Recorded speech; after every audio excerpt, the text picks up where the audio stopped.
Am I out of touch? Is the world weird or is it just me?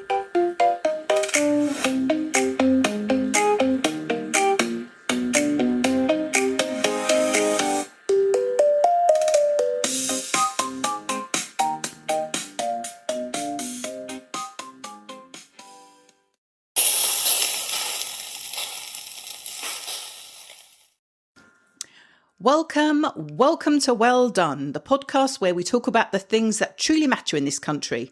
Not politics, not the economy, not the creeping existential dread of modern life. No, we're talking about food. We're talking about summer. We're talking about the moments your neighbour fires up his barbecue and your freshly washed duvet comes back smelling like a harvester on a bank holiday. I'm your host, Alison, and today we need to have a serious conversation about three things: vegans, restaurants, and the Great British Barbecue season, which, as we all know, lasts approximately 11 days a year and is treated with the same reverence as a royal coronation. Grab a drink, possibly something cold. It's going to get warm in here. You want meat free? Fine. But why does it have to look like it's wearing a disguise? Let me be very clear from the start. I have nothing against vegans, nothing. It's a free country. You do what you do. If you want to exist entirely on the output of plants and sheer moral superiority, that's absolutely your right and I respect it completely. What I don't understand, and someone is going to have to explain this to me slowly using small words, is this. If you have made this conscious, deliberate, philosophical decision that you do not want to eat meat, why do you want your food to look exactly like meat? I'm serious. Walk into any supermarket these days and the vegan aisle is basically a fancy dress party for vegetables. You've got the no meat burger, you've got the plant-based sausage, you've got the vegan chicken nuggets, vegan bacon strips, vegan pulled pork, and I promise you this is real, vegan scampi. Vegan scampi. Now scampi, for the uninitiated, is a small crustacean. It lives in the sea. It has literally never had anything to do with a plant. And yet somewhere in a factory unit, probably just outside Swindon, a team of food scientists are sitting around a table going, right, what if we took some pea protein, some methylcellulose and a dream and made it taste like something that used to live on the ocean floor? And here's the really baffling part. It's not even pretending to be something new. It's pretending to be the exact same thing you've decided you don't want. It's like giving up alcohol and then asking for a pint glass full of something that looks like lager, smells like lager, and has little foam on the top, but going, this one I'm fine with. You look at that person and you think, mate, are you all right? And the names these products get. They can't just call it a bean patty. No, it has to be the ultimate bleeding burger, which, and I cannot stress this enough, is bleeding because they put beetroot juice in it. Beetroot juice. So you've got a burger that's bleeding, but it's fine because it's beetroot and it's sitting in a brioche bun next to a little flag saying planet friendly. Meanwhile, your arteries are perfectly clean, but your white shirt looks like a crime scene. And look, I get it. I get that people are transitioning. They miss the texture, they miss the ritual, they miss the feeling of eating something that used to have a face. And the food scientists are doing their absolute best to bridge that gap. But just once, I want to see some honesty in vegan food marketing. Not plant-based crispy strips, just bits, seasoned bits. They're not chicken. Don't think about chicken. Have some bits. Now, here's when it gets really interesting because all of this becomes spectacularly awkward at a barbecue. And that, ladies and gentlemen, brings us neatly on to segment 2. Summer has arrived. The men have got their sandals on. God help us all. You know summer has arrived in Britain, not because of the weather. The weather is unreliable. The weather is a liar. The weather in this country has the emotional stability of a reality TV contestant in week 3. No, you know summer has arrived because of 2 things. 1, men appear in sandals. 2, somebody on your street fires up the barbecue. Let's start with the sandals because we really need to talk about this. There is a type of British man, and you know exactly who I mean. You've got one on your street, possibly in your family, possibly you are him, who spends all winter in sensible shoes, normal shoes, shoes that a functioning adult wears without incident. And then June arrives, or sometimes late May if he's feeling ambitious.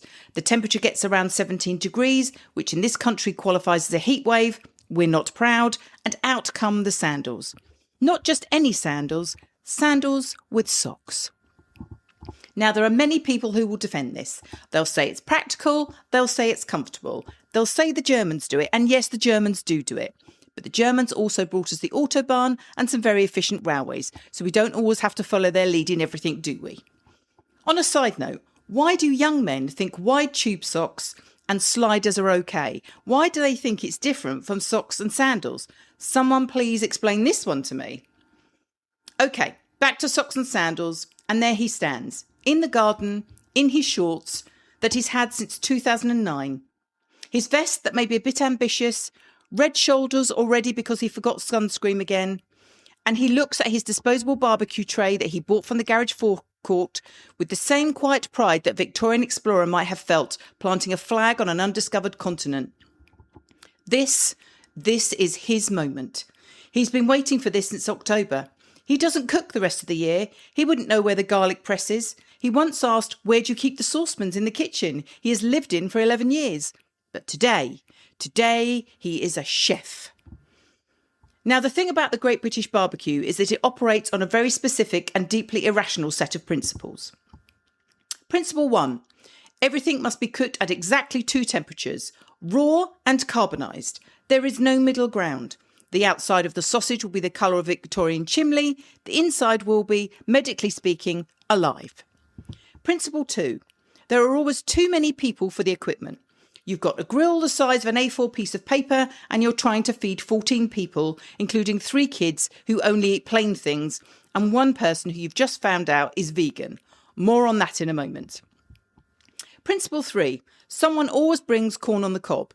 Nobody asks for it, nobody specifically wants it, and yet there it is, slowly charring in the corner like a sacrificial offering to the barbecue gods. Principle 4, the music. Oh, the music. Now, I'm not anti-music, I'm a fan of music, but there is a sub-genre of barbecue playlist that I can only describe as songs that were popular enough for everyone to recognise, but nobody's favourite. It's pumped up kicks, it's Mr. Brightside, it's that one killer song that isn't Mr. Brightside. It's something by the Black Eyed Peas that you'd forgotten existed until this exact moment and will spend the next 3 days trying to move it from your head. At a volume that says, I'm sharing this experience with you whether you would like to participate or not.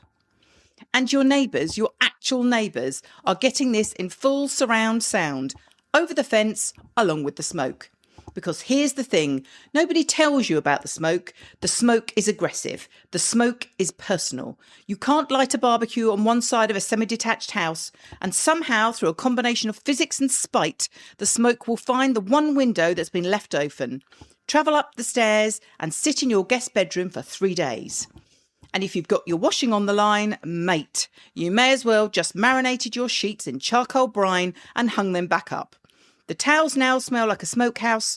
Your pillowcase smells like a pub car park in 1987. Your good white blouse, the one you washed specifically for your Monday meeting, smells like somebody has been slow cooking brisket inside it.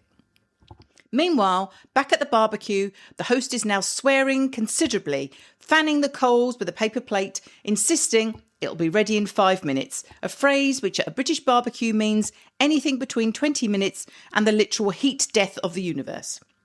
Children are becoming feral, dogs are circling, someone has 2 cans of cider and is offering opinions on the football.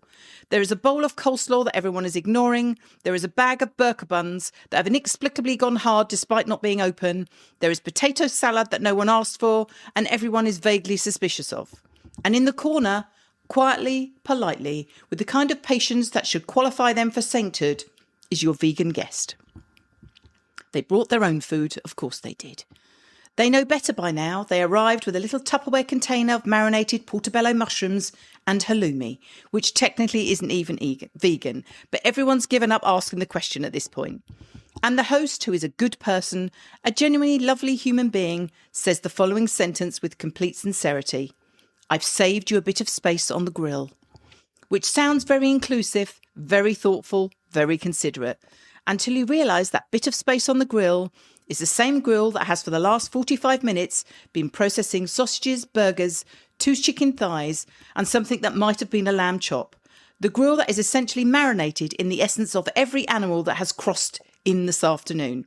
The vegan is looking at the mushroom is looking back at them, and the mushroom now faintly tastes of beef. And look, this is where everything comes full circle, because your vegan brought a plant-based burger, the kind we discussed earlier, made of pea protein, bleeding beetroot, looking exactly like a real burger. And when they put it on the grill, nobody can tell the difference.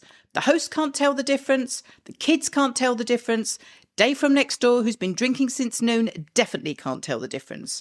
And at some point, inevitably, someone, and there's always one, picks up the wrong burger and bites into it. And they say, actually, that's not bad, is it? Which is the highest possible compliment the British are capable of giving about food, and also the closest we will ever come as a nation to genuine progress. When did a main course stop coming with anything? And why is everything £4.50 extra? Right, let's talk about restaurants, because while all of this outdoor chaos is unfolding, some of us, sensible people who own a tablecloth, people who have decided that life is too short to inhale smoke and eat raw chicken in the garden, some of us are going out for dinner. And going out for dinner has changed. My God, has it changed.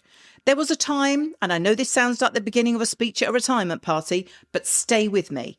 There was a time when you went to a restaurant, you ordered a main course, and it came with things. Accompaniments, the implicit agreement of food. You ordered steak, chips came, maybe a little salad, maybe some peas. They just arrived, unbidden, uncharged, a gift from the kitchen to you, the paying customer. Those days are gone. Now you go to a restaurant, you look at the menu and you see pan-roasted chicken breast with thyme jus, £18, which sounds lovely, which is lovely.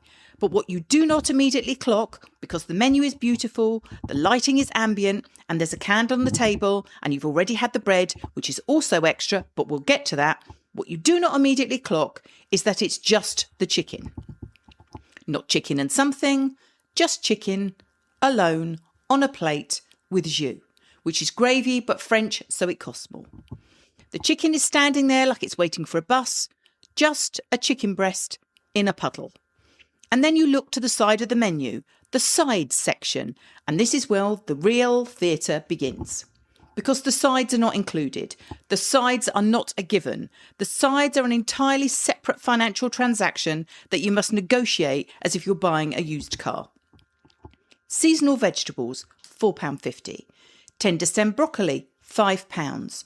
Mashed potato, £4. Triple cooked chips, £5.50. A bowl of chips, £5.50. That's it. I've done the maths. This is more than the chips cost in a chip shop, an establishment whose entire purpose and identity is based around chips. And it's not even the price. It's the assumption. The assumption that you, as a sophisticated modern diner, probably don't need potato. You're fine. You've got your chicken. You've got your jus. You've got your tiny smear of something on the side that the waiter described as puree, but looks something like you find on a charging mat. And you want to eat a complete meal, as in protein, carbohydrate, vegetable, the things that constitute eating like a human being rather than a Michelin-starred bird of prey. You're looking at your £18 chicken, plus £5.50 chips, plus £4.50 greens, and suddenly you're £28 for a dinner for one person. Plus the bread, don't forget the bread, because the bread arrived first, because you've even seen the menu, it just appeared. Warm, gorgeous, with some kind of whipped butter that has been salted by someone who really understood their assignment, and you ate it. Of course you ate it. You're British and it was there. And then the bill arrives, and there's bread at £3.50. And you think, when did bread become an appetiser? Bread used to be the thing that was there, like cutlery, like a napkin. You don't charge extra for the napkin. And of course, there's the service charge. Now look, I support tipping. I believe in tipping. The people who work in restaurants work hard and deserve to be compensated. But there is something deeply unsettling about a £12.50% optional service charge that appears pre-added to your bill and is starred with tiny asterisks that say, entirely your choice to remove, in type so small it requires geology degree to find it.